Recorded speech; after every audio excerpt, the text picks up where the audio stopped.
Bismillahirrahmanirrahim. Assalamualaikum warahmatullahi wabarakatuh.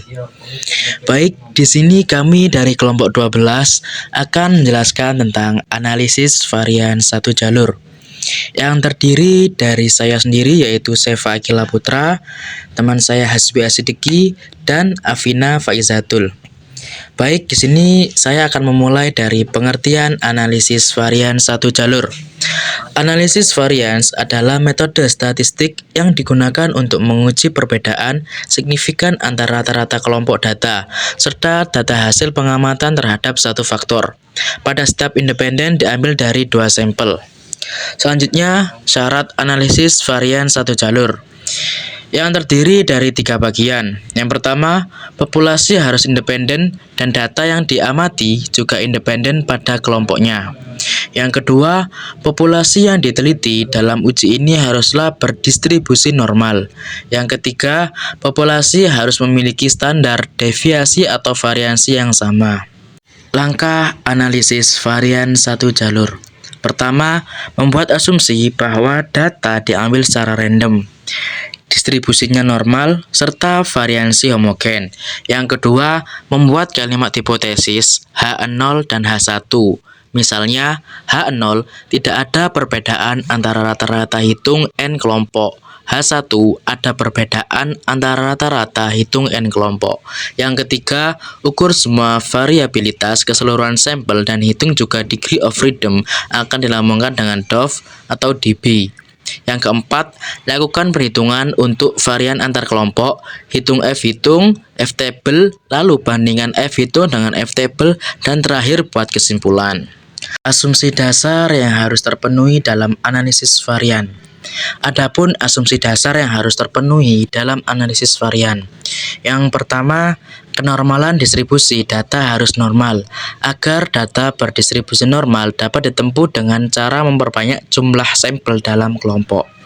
Yang kedua, kesamaan variansi setiap kelompok hendaknya berasal dari populasi yang sama dengan variansi yang sama pula. Bila banyaknya sampel sama pada setiap kelompok, maka kesamaan variansinya dapat diabaikan. Yang ketiga, pengamatan bebas sampel hendaknya diambil secara acak atau random, sehingga setiap pengamatan merupakan informasi yang bebas. Prosedur uji hipotesis ANOVA satu arah.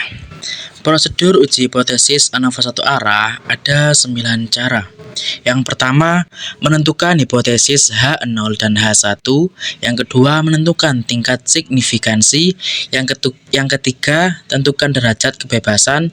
DF jika A sama dengan K-1, DF jika D sama dengan N-K. Yang keempat, analisis dan menentukan F-hitung dan F-table. Yang kelima, menentukan daerah kritis. Yang keenam, menentukan kriteria pengujian. Yang ketujuh, keputusan. Yang kedelapan, pasca ANOVA jika ada. Dan yang terakhir, kesimpulan. Baik, selanjutnya untuk materi akan dijelaskan oleh teman saya. Pada tahap selanjutnya, ada 3 bagian pengukuran variabilitas pada data yang akan dianalisis dengan ANOVA. Yang pertama, variabilitas antar kelompok, yakni variabilitas antar kelompok adalah variansi mean kelompok sampel terhadap rata-rata total, sehingga variansi lebih terpengaruh oleh adanya perbedaan perlakuan antar kelompok atau jumlah kuadrat antar kelompok GKE seperti yang tertera pada gambar berikut. Lalu yang kedua, variabilitas dalam kelompok. Variabilitas dalam kelompok adalah variansi yang ada dalam masing-masing kelompok. Banyaknya variansi akan tergantung pada banyaknya kelompok. Variansi tidak terpengaruh oleh perbedaan perlakuan antar kelompok atau jumlah kuadrat dalam JKD seperti yang tertera dalam gambar berikut. Lalu yang ketiga, ada jumlah kuadrat penyimpangan total. Jumlah kuadrat penyimpangan total adalah jumlah kuadrat selisih antara skor individual dengan mean totalnya atau JKT, seperti yang tertera pada gambar berikut. Lalu ada analisis dan menentukan F-hitung dan F-tabel. Dibagi menjadi beberapa bagian. Yang pertama, menghitung jumlah kuadrat, lalu menghitung besarnya F-hitung, lalu mencari derajat kebebasan, degrees of freedom, lalu membaca F-tabel, dan mencari varian antar kelompok dan varian dalam kelompok. Mungkin cukup sekian presentasi dari kami.